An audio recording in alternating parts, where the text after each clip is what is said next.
Garda Revolusi Iran meluncurkan 10 drone ke pangkalan AS yang berada di Kuwait sebagai serangan balasan.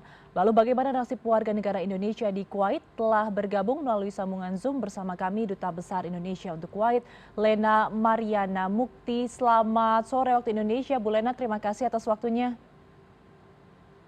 Selamat sore Mbak Ayu, selamat siang dari Kuwait City. Oke, Terima Bu. kasih. Ya, sama-sama Ibu. Kami ingin mengetahui seperti apa kondisi terkini di Kuwait dan bagaimana keadaan WNI yang berada di sana sejak terjadi ledakan disertai serangan balasan yang akhirnya berimbas di wilayah Teluk. Ya, terima kasih Mbak. Alhamdulillah warga negara Indonesia yang berada di Kuwait semuanya dalam keadaan tenang dan sehat-sehat semuanya setelah pasca diluncurkannya 178 rudal misil dan 380 drone ke Kuwait, Mbak. Alhamdulillah suasana masih tenang meskipun kami dianjurkan untuk tetap tinggal di rumah dan tidak kumpul-kumpul, tidak melakukan perjalanan, tapi sisanya semuanya perjalanan kehidupan berjalan normal, Mbak. Baik, untungnya masih cukup normal ya.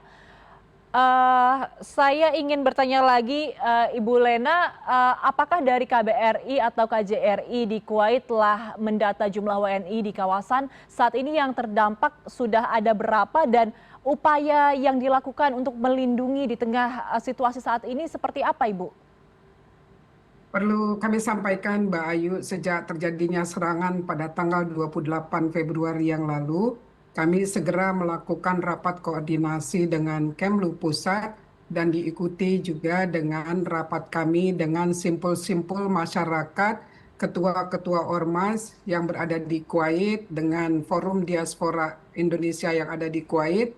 Ada sekitar 38 ormas dan masyarakat Indonesia WNI yang berada di Kuwait berjumlah sekitar 6.300-an yang tersebar di 6 wilayah di Kuwait. Dan alhamdulillah tanggal 2 Maret yang lalu kami juga melakukan rapat koordinasi dengan kontak person dan korwil-korwil perwilayah yang sebenarnya sudah kami siapkan sejak Juni tahun lalu, Mbak, Hmm. ketika juga pernah perang Juni 2025, dan kami juga sudah memperbaharui contingency plan di Januari 2026, dan contingency plan ini sudah dipegang oleh seluruh masyarakat yang ada di Indonesia. Dan karena peningkatan eskalasi serangan kemarin ya yang terjadi sampai tadi pukul 9 pagi hari di Kuwait, terdengar dentuman-dentuman keras. Mungkin karena jarak dari Wisma ini berdekatan dengan kedutaan Amerika di kawasan Bayan, sehingga dentuman yang kami dengar itu sangat keras, Mbak, sehingga kami menetapkan hari ini adalah siaga 3. Apa maknanya siaga 3? Siaga 3 artinya masyarakat harus kemudian bersiap untuk mengumpulkan dokumen-dokumen penting dan mengikuti arahan-arahan dari KBRI Kuwait City. Tetapi kami menyampaikan kepada masyarakat tidak perlu panik, tidak perlu khawatir karena state of emergency belum dikeluarkan oleh pemerintah Kuwait secara resmi. Penetapan siaga 3 yang kami lakukan hanya untuk kewaspadaan dari warga negara Indonesia yang ada di Kuwait. Demikian, Mbak Ayu. Oke, Bu Lena, berdasarkan cerita Anda ada banyak dentuman, serangan drone seperti itu. Dengan kondisi ini, apakah pemerintah Indonesia telah mengeluarkan advis perjalanan atau ada himbauan khusus bagi WNI di Kuwait terkait dengan kemungkinan kan akan ada peningkatan serangan atau pergerakan militer begitu. Kalau misalkan sudah ada, apa rekomendasinya? Sejauh ini belum ada arahan apapun terkait karena belum ada resmi ya dikeluarkan situasi kedaruratan di Kuwait, Mbak. Meskipun Bandara Kuwait sampai hari ini masih ditutup dan mereka yang akan kembali Kuwait harus mereschedule ulang keberangkatannya, dan kemungkinan mereka yang sudah terlanjur mengambil cuti di tengah ditutupnya bandara akan melakukan perjalanan melalui darat ke selatan Kuwait yang berbatasan dengan Saudi, Mbak.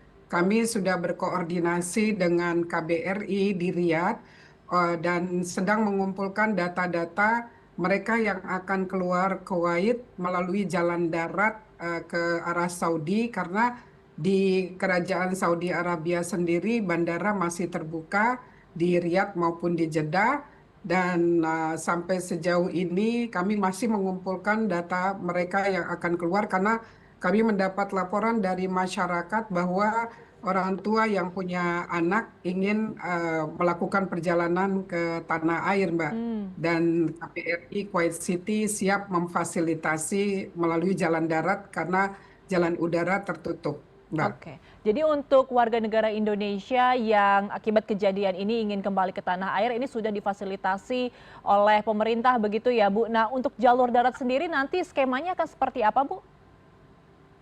Ya, Mbak, tadi kami baru saja berkoordinasi dengan KBRI Riyadh. Mereka akan menjemput kalau kami keluarnya dari selatan Kuwait itu melalui Wafrah ya Mbak ya. Nanti masuk ke Damam, itu ya, pihak KBRI Riyadh sudah menempatkan petugas-petugas untuk menjemput WNI dari Kuwait yang akan menyeberang ke Saudi Arabia. Oke. Demikian, Mbak. Baik. Dan kami juga sudah menyampaikan karena kendaraan-kendaraan yang ada di KBRI Kuwait City sudah kami penuhi bahan bakarnya, Mbak, karena beberapa hari yang lalu sempat terjadi antrian panjang di pom bensin dan juga di supermarket, tetapi tidak terjadi yang namanya panik buying ya, Mbak ya, Hmm. karena pemerintah Kuwait sendiri menjamin ketersediaan pasokan cukup untuk masyarakat yang berada di Kuwait ini, Mbak Ayu. Baik, Bu Lena, seperti kata Anda tadi bahwa kondisi di Kuwait dalam keadaan siaga begitu, apakah dari pemerintah Republik Indonesia ada kanal komunikasi darurat yang mungkin bisa dihubungi oleh WNI untuk melaporkan, meminta bantuan atau misalkan untuk melaporkan sesuatu insiden yang terjadi secara cepat dan mendadak? Ya Mbak, Alhamdulillah setiap ada kejadian dentuman, bunyi keras dentuman itu kami langsung berkomunikasi ya, mulai sejak dini hari tadi Pak, pukul 2 dini hari ya. Dari jam 12 itu sirine panjang sudah dibunyikan dan pukul 2.25 itu terjadi dentuman sangat keras, kami langsung menghubungi teman-teman melalui simpul-simpul masyarakat untuk dapat melaporkan kepada kami jika ada dampak-dampak yang mereka rasakan atau mereka alami. Alhamdulillah sampai siang hari ini tidak ada laporan-laporan yang terjadinya insiden ledakan yang itu berimbas kepada WNI kita. Mereka hanya mendengar dan melihat kepulan asap, tapi sejauh ini alhamdulillah tidak ada pemberitaan ada yang luka maupun terdampak, Mbak. Dan kami juga berkomunikasi dengan para ibu-ibu yang memiliki anak-anak untuk melakukan kegiatan-kegiatan yang menghindari anak-anak mengalami tekanan batiniah ya Mbak ya, karena mendengar ledakan dan sirine yang terus berbunyi berkepanjangan dan ya kami siap memfasilitasi. Kemudian kalau terjadi misalnya harus ada evakuasi, Mbak, pemerintah Kuwait sendiri sudah mengumumkan shelter-shelter di 6 kawasan yang itu misalnya kalau dari Jahra ke kami ya, karena KBRI menetapkan untuk jalur evakuasi sebelum dilakukan jalan darat ke Saudi, itu adalah di KBRI, kantor KBRI Kuwait City di kawasan Daiyah atau di Wisma Duta RI di kawasan Mishref. Kalau seandainya terjadi kedaruratan, mereka tidak bisa langsung ke tempat kami, maka shelter-shelter yang disediakan oleh pemerintah Kuwait bisa menjadi alternatif mereka untuk ke sana dan kemudian melaporkan kepada kami Oke. untuk kami jemput masing-masing kalau tidak ada gangguan komunikasi, Mbak. Kalau Baik. ada gangguan komunikasi, kami sendiri sudah bersiap dengan telepon satelit ya Mbak ya, sudah dibekali untuk melaporkan situasi emergensi ke pusat untuk mendapat arahan lebih lanjut. Oke. Demikian Mbak Ayu. Baik, Bu Lena, terakhir sebagai Duta Besar Indonesia untuk Kuwait, seperti apa kemudian Anda bisa melihat dan menilai perkembangan situasi keamanan khususnya di Kuwait dan wilayah Teluk secara umum dalam jangka pendek dan juga jangka panjang? Karena ada kekhawatiran konflik ini akan terus berkepanjangan. Ya, Mbak Ayu, pada serangan pertama 28 Februari, maka pada tanggal 1 Maret kami melakukan keliling kawasan Kuwait. Memang kami amati kendaraan yang berada di jalan. Waktu itu hari Minggu, hari pertama hari kerja, itu cukup lengang, Mbak. Jadi boleh dikatakan kendaraan yang ada di jalan-jalan mungkin sekitar 20-30%. Dan pemerintah Kuwait sendiri sudah mengumumkan bahwa di kantor-kantor pemerintah yang bekerja dari kantor sekitar 30%, Mbak. Sisanya WFH ya, work from home. Dan kemudian sekolah-sekolah juga diliburkan. Dan sampai hari ini juga pengumuman untuk melaksanakan sholat taraweh di rumah masing-masing itu masih terus dianjurkan oleh pemerintah Kuwait. Jadi mungkin itu yang membuat jalanan menjadi lenggang. Kemudian kami juga datang ke pusat perbelanjaan, Mbak ya.